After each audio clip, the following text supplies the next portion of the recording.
welcome back to channel. Have you ever felt like no matter how clearly you speak, people just don't seem to get it? Or maybe you've struggled, to keep someone's attention when it really matters. Yeah, that can be really frustrating. Well, today we're sharing practical psychology-backed secrets that can instantly make your communication clearer. This deep dive is all about equipping you with actionable techniques, things you can use right away to boost clarity and engagement. And we're pulling from solid research here, looking at verbal stuff, nonverbal, and emotional intelligence too. Exactly. We want those aha moments for you, but without getting bogged down in heavy theory, we're going to unpack 3 key areas. Yeah. First, the often underestimated skill of active listening.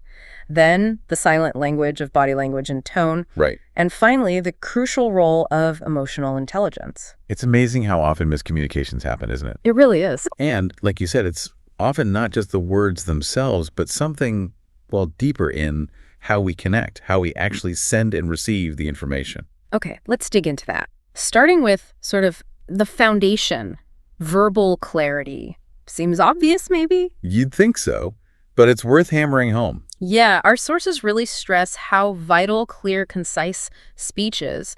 And one interesting point they bring up is this American preference for, directness in communication. That's a great point, that cultural tendency to, get straight to the point. Yeah. It can be really effective for making sure your message actually lands. Right. Think about how much confusion you avoid when you're just, direct about it. Exactly. And a big takeaway is basically ditch the vague language. Just say what you mean. Politely, obviously, but directly. It seems being succinct isn't just faster, it actually helps hold attention, prevents that kind of information overload. That's right. When we ramble or use too many qualifiers, the listener has to work so much harder just to figure out the main point. Succinctness respects their mental energy, makes the message stick better. And they use this great example. Instead of saying something like, the thing is, maybe you should kind of consider trying X if you don't mind. Which sounds a bit wishy-washy, right? Totally. Instead, you could just say, I suggest we try X because it could solve Y. Much clearer. And that second version does something else too, gives a reason. Yes. The because effect. Our sources say just adding that simple because can make you much more persuasive. It's fascinating, isn't it? That little word taps into our need for reasons, for justification. Even a simple reason makes the suggestion feel more solid. Okay, so clear speaking is the base, but then communication, it's a two-way street, right? Absolutely crucial. Feeling heard is massive, which brings us straight to active listening. Precisely. Yeah. You could have the best ideas, phrased perfectly, but if you're not actually taking in what the other person is saying, you're missing half the picture. Yeah. And our sources highlight this quote from Stephen Covey, something like, people don't listen with the intent to understand. They listen with the intent to reply. Oh, that's a classic. And so true. It really hit home for me. It's just so easy to be sitting there planning your comeback while they're still talking, and you completely miss the core of what they're trying to say. It's a very human thing to do, I think. Our own thoughts just feel so loud sometimes. Active listening is about consciously dialing that back. So what are some practical ways to actually do active listening? The sources point to a few key things. First, just giving your full attention. Sounds simple, but it's not always easy, is it? Not in this day and age. It means deliberately tuning out distractions, putting the phone down, making eye contact, mentally pushing other worries aside for a moment. Right. One source uses the example of a colleague explaining something important. You actually stop typing, turn towards them, really focus. Yeah, and they also mention using little verbal cues like I see or nodding, just to show you're following along. Exactly. Those little signals, they don't interrupt, but they tell the speaker, yep, I'm with you. Keeps the connection going. Okay, the next one is tough, I think, for a lot of us. Yeah. Don't interrupt, and don't mentally plan your reply while they're talking. That internal rebuttal planning. Yeah. Just let them finish. Yeah. Quiet that inner voice. And there was the stat mentioned that we might only really hear about half of what's said if we're not actively listening. That's a sobering statistic, isn't it? Interrupting feels disrespectful, obviously, but even just mentally checking out to plan your response means you're missing huge chunks of their message. Then there's paraphrasing and asking questions. This feels really powerful. Definitely. Basically, saying back what you heard in your own words and asking open-ended questions to make sure you got it right. Like, Okay, so if I'm hearing you correctly, you're mainly worried about the deadline, is that right? That's gold. It confirms understanding for both people. It gives them a chance to say yes, exactly, or, well, actually, it's more about, and those open questions invite them to share more. And the last technique they mention is using encouraging, positive language. Things like, I can understand why you feel that way, or that makes sense. And the key there, as the sources point out, is that it shows respect and validation. It doesn't necessarily mean you agree with them. Right, that's a crucial distinction. You're acknowledging their perspective is valid to them. Yeah. That really helps create a safer space for dialogue. So bringing it all together, what are the big benefits here?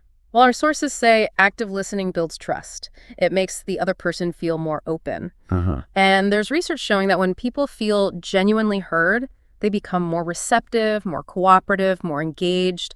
Like the example of a friend just needing to vent, if you really listen, they feel supported. And that feeling of being understood, it builds a stronger connection, makes them much more likely to listen openly to your ideas later on. It's like a positive feedback loop. And that ties into the final point on listening. Yeah. It actually makes your ideas more influential. Interesting connection. Yeah, because someone who feels heard and respected by you is naturally going to give your thoughts more weight, more consideration. It really highlights that influence isn't just about broadcasting your message. It's about creating the right conditions for it to be received. Okay, let's shift gears then. Let's talk about the stuff we communicate without words. Body language and tone. Ah, yes, the nonverbals. Hugely powerful. Often they speak much louder than the actual words we use. Absolutely. Our sources make it clear these cues often carry, well, most of the weight.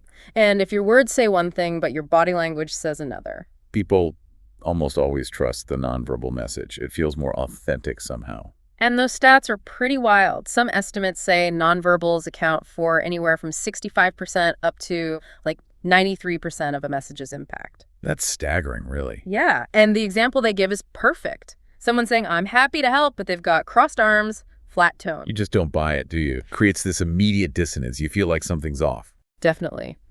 So, what are the key nonverbal things to focus on? First up, eye contact. Appropriate eye contact. Right. In American culture especially, it signals attentiveness, honesty. But like the sources warn, don't stare them down. Good point. Find the balance. Exactly. Too little eye contact feels evasive, maybe disinterested. Too much feels aggressive. Just a natural, relaxed gaze, meeting their eyes regularly. Okay. Then posture. Adopt an open posture. Face the person, relax your body, uncross those arms. Makes you seem much more approachable, more receptive. Crossed arms can subconsciously signal defensiveness, like a barrier. And they also mention leaning in just slightly shows interest. And avoiding slouching, which can look like you're disengaged or lack confidence. Small things, but Yeah. they add up to create an overall impression. Our sources also talk about facial expressions and nods for empathy. So maybe mirroring their emotional tone a bit, a slight smile if appropriate, or showing concern. And nodding along shows you're following, shows you're kind of feeling with them, builds rapport. Yeah, those nonverbal signals are huge for showing you're emotionally connected to what they're saying. Creates that sense of shared understanding. And then tone of voice, so important. How you say it is just as critical as what you say. Absolutely. They contrast a warm, calm tone with, say, a sarcastic or harsh one. And the example of disagreeing respectfully is great, saying, could we explore another approach? Versus just, your idea doesn't make any sense. Huge difference. The tone carries so much emotional weight. A calm, respectful tone keeps the conversation productive, even if the topic is difficult. A harsh tone just shuts things down. The last nonverbal strategy is mirroring or matching, but subtly. The chameleon effect. Yeah. Gently reflecting their body language, maybe their speaking pace, without being obvious about it. Like if someone's speaking softly, you might lower your volume slightly to match. It works because we tend to feel more comfortable with people who seem similar to us. It creates this subconscious connection, signaling I'm like you, which builds trust. But yeah, subtlety is key. Obvious mimicry feels weird. And the sources really drive home the importance of consistency. Your words and your nonverbals need to match up. Credibility hinges on it. Like giving positive feedback with a genuine smile, or saying sorry with a soft, sincere tone. When they align, your message feels authentic, much more impact. And it works both ways, right? Being aware of nonverbals doesn't just help us project confidence or empathy. It also helps us read others better. Exactly. Noticing those little things like clenched fists or maybe a furrowed brow, that might signal something they're not saying out loud. That's the dual benefit. You improve your own communication and gain better insight into others' true feelings. Which leads us perfectly into the final piece, what our sources called the secret ingredient, emotional intelligence, or EQ. Yes. The linchpin. They define it as being able to recognize and manage your own emotions and also understand and influence the emotions of others. And it's vital for clear communication and building strong connections. It really is. EQ helps us navigate that complex emotional layer that's always present in human interaction. And the first step, according to the sources, is self-awareness. Just understanding your own feelings as they happen. Knowing what you're feeling and why. Yeah, so you can express them appropriately or maybe manage them if they're not helpful, like recognizing you're getting frustrated in a debate and choosing to pause instead of lashing out. That self-awareness is foundational. If you don't know what's going on inside you, it's hard to manage it effectively in conversation. Then comes empathy. That ability to really tune into someone else's feelings, see things from their perspective. Stepping into their shoes, as they say. Exactly. Empathetic communication validates their feelings, shows you care, which naturally builds connection, like saying, I understand this decision is hard for you, and I really appreciate you sharing your worries. That kind of statement builds so much trust. It shows you're not just focused on the issue, but on the person and their experience of it. Social awareness is also part of EQ. Reading the room, basically. Picking up on nonverbal cues, sensing the overall emotional vibe. Like noticing if someone seems anxious and maybe adjusting how you deliver some news. Precisely. Adapting your approach based on the emotional context. So why are these EQ skills so important for clearer communication? Well, our sources list a few key reasons. First, maintaining a constructive tone. Self-awareness helps stop negative emotions from hijacking the conversation. Right. You're less likely to react badly if you know you're feeling triggered. Also, building trust. When someone feels you genuinely understand them, even if you disagree, their defenses tend to come down. Makes sense. The example of delivering bad news with empathy is powerful here. They quote a Harvard expert who basically says, even with bad news, listening and showing you get their feelings can really smooth things over, avoid bigger misunderstandings. That really resonates. You can't always change the news, but you can change how you deliver it and how the other person experiences it. And they give that practical example of turning down a proposal. I know you put a lot of work into this, and I see the potential. My main concern, though, is the budget right now. Let's see if we can maybe tweak it. Yeah, it's respectful, it acknowledges their effort, explains the reasoning calmly, and keeps the door open. It's not just a flat no. Finally, the sources link EQ back to everything else. They mention research showing that leaders with high EQ, they tend to be better active listeners naturally. They're better at managing their tone, using positive body language. It seems like EQ is the foundation that makes all these other skills easier. It really does seem to enhance everything else. When you're emotionally aware, you're just better equipped for the nuances of communication. Listening improves. Reading nonverbals improves. Yeah, it all connects. The section wraps up by saying it's like a positive cycle. Manage your emotions, consider others' feelings. And that leads to more engaging, comfortable communication. Which fosters respect, encourages collaboration. It all feeds into itself. It's a holistic view, isn't it? Yeah. Communication isn't just about exchanging data. It's about building connection and understanding on many levels. So wrapping up this deep dive, we've really covered a lot. The power of really listening, active listening.